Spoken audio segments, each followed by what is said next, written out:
Bonjour, ma cerise à la papaye, bonjour, bonjour, toi. Alors oui, je sais, c'est pas du tout un cadre normal, mais bon, c'est l'été, ça va, on chill, pépouze, calmez-vous. Hein. Je me mets dans une position recommandée par tous les ostéopathes.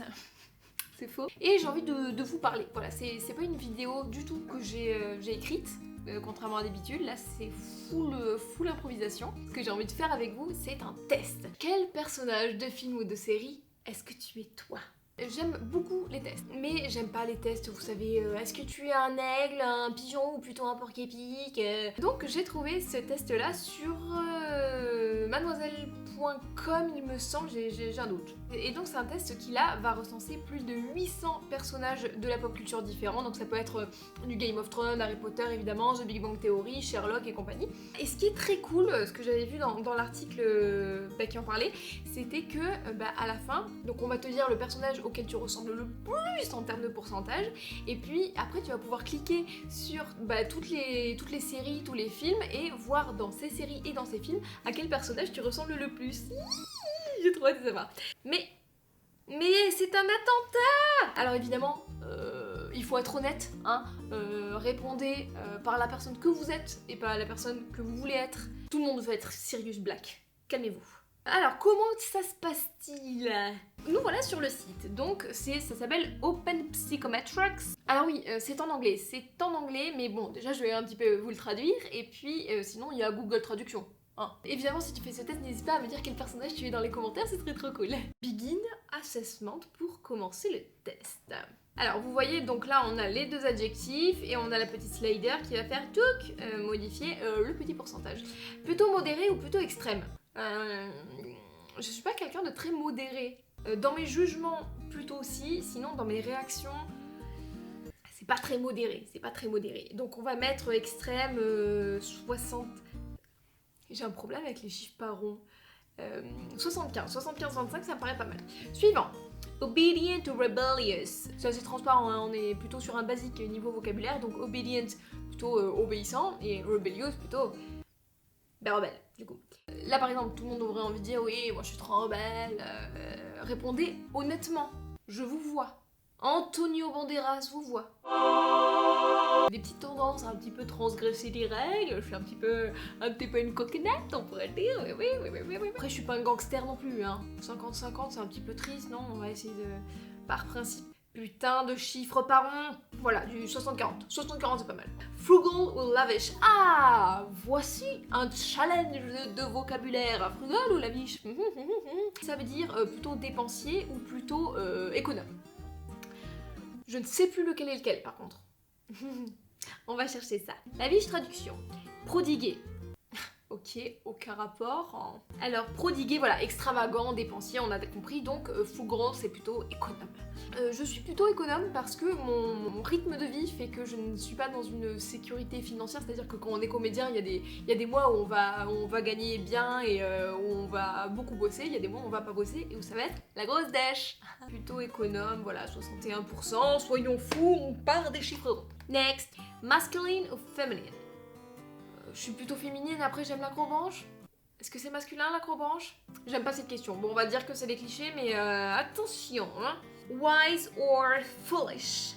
Donc plutôt sage, tout ce qui est sagesse, et foolish, un petit peu foufou, un petit peu fifrelin. Non, plutôt foolish pour le coup. Après j'ai mes petits moments de sagesse, d'introspection, on va être sur un petit 70-30 quand même. Mundane ou extraordinary? Donc extraordinaire, hein, là franchement on fait un effort. Mundane.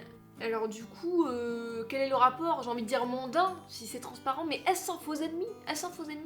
Attention, ne pas faire confiance.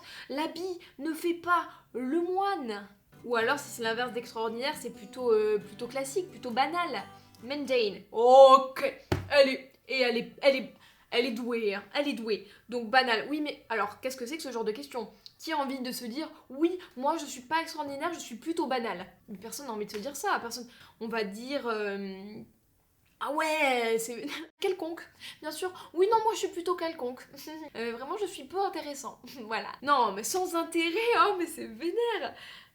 Bon, on va dire plutôt classique, voilà. Mais bon, j'ai pas envie de dire que je suis extraordinaire pour autant. Putain, c'est un test, soit tu te la pètes, soit t'es une sous-merde, quoi. Charming ou awkward.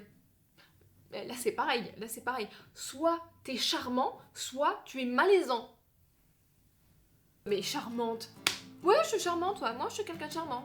Tout à fait. Open-minded ou close-minded? Bah là, y a pas trop à hésiter, je suis plutôt open-minded. Si je suis en couple et que mon chéri, il vient me dire « Mon amour, ce week-end, ce n'est pas avec toi que je vais coucher, mais avec une quantité d'autres personnes inconnues », je vais être plutôt fermée d'esprit. Plutôt conservatrice sur ce genre de truc là. Tout ce qui touche à la personne avec laquelle je suis en couple va mettre son pénis dans d'autres personnes, je suis plutôt fermée d'esprit. Voilà. Suivant. Prestigious ou disreputable. Donc la prestigious, je ne traduis pas, on a dépassé ce cap. Disreputable, mauvaise réputation. J'ai envie de dire que je n'ai pas une mauvaise réputation, je suis une personne sympathique. Par contre, prestigieuse, je sais pas. Mais putain, ce test, encore une fois, soit t'es une déesse, soit tu pues la merde. Ah, j'ai mal au dos. Studious ou goof off. J'aurais très envie de vous dire que je suis goof off. Alors goof off, c'est un petit peu le bout en train, le petit foufou, celui qui va mettre un petit peu le chahut dans la classe, qui va faire des petites blagues. Studious, bon bah c'est studieux. Donc j'aimerais bien vous dire que moi j'étais la petite blagueuse. Pas du tout. J'étais une putain d'Hermione Granger. C'est-à-dire que le prof posait une question, moi j'étais là. Moi. Chut. Insupportable. Adventurous ou stick in the mud. Stick in the mud, ça veut dire mot pour mot collé dans la boue. Pas hyper flatteur comme image, encore une fois, mais voilà, c'est soit t'es un aventurier, soit t'es planté dans le sol, dans ta routine, etc. Je vais mettre aventureuse pour le coup, mais toujours pareil, c'est pas parce que je suis Indiana Jones, c'est parce que ça m'angoisse d'avoir une routine bien établie et que j'ai besoin de vivre des expériences extraordinaires. Je suis pas Indiana Jones, j'ai peur du noir. Quand je suis seule chez moi le soir, je vais toujours vérifier sous le lit avec un petit peu les chocottes qu'il y ait quelque chose qui m'attrape le pied comme ça. Mais en même temps, bah, j'ai voyagé toute seule à l'autre bout du monde plusieurs fois. Voilà, donc aventurière quand il y a de la lumière.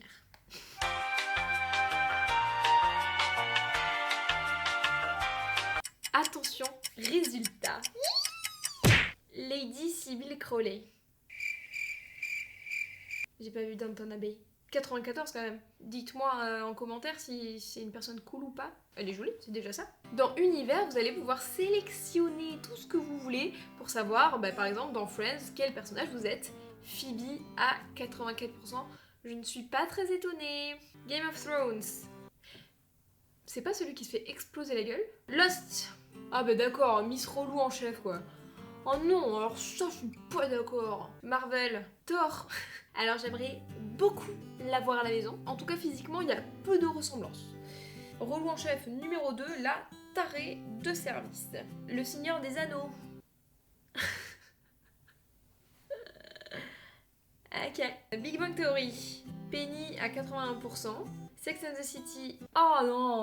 Oh la relou. J'ai un petit problème avec beaucoup de personnages principaux de séries. Je ferai sans doute une vidéo là-dessus parce que ça peut être rigolo. Il y a beaucoup de personnages principaux de séries que je peux pas bérer. Dans Dexter. Oh je l'aime bien. J'espère avoir moins de moustache. Buffy contre les vampires. Buffy Summers. On va pas râler, c'est quand même la chef du game. Et X-Files. Fox Mulder. Ah ça je suis contente.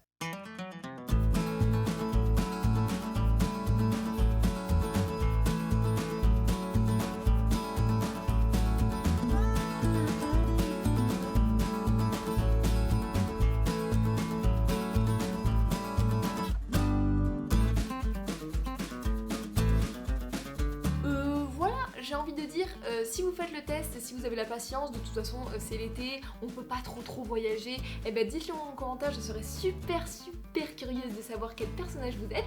Merci beaucoup d'avoir regardé la vidéo, si vous l'avez appréciée, montrez-le moi, likez en masse la vidéo, partagez, commentez, Instagram, Pigeon Voyageur, tout ça.